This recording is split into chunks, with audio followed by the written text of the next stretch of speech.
تم پر تمہاری مائیں اور بیٹیاں اور بہنیں اور پھوپھیاں اور خالائیں اور بھتیجیاں اور بھانجیاں اور وہ مائیں جنہوں نے تم کو دودھ پلایا ہو اور رضائی بہنیں اور ساسیں حرام کر دی گئی ہیں، اور جن عورتوں سے تم خلوت کر چکے ہو ان کی لڑکیاں جنہیں تم پرورش کرتے ہو وہ بھی تم پر حرام ہے۔ ہاں، اگر ان کے ساتھ تم نے خلوت نہ کی ہو تو ان کی لڑکیوں کے ساتھ نکاح کر لینے میں تم پر کچھ گناہ نہیں، اور تمہارے صلبی بیٹوں کی عورتیں بھی اور دو بہنوں کا اکٹھا کرنا بھی حرام ہے، مگر جو ہو چکا سو ہو چکا، بے شک اللہ بخشنے والا ہے،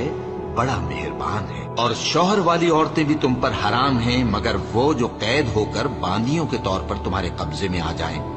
یہ حکم اللہ نے تم کو لکھ دیا ہے، اور ان محرمات کے سوا دوسری عورتیں تم کو حلال ہیں،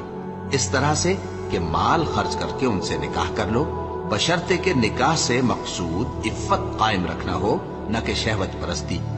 تو جن عورتوں سے تم لطف اندوز ہوئے ان کا مہر جو مقرر کیا ہو ادا کر دو، اور اگر مقرر کرنے کے بعد آپس کی رضامندی سے مہر میں کمی بیشی کر لو تو تم پر کچھ گناہ نہیں، بے شک اللہ سب کچھ جاننے والا ہے، حکمت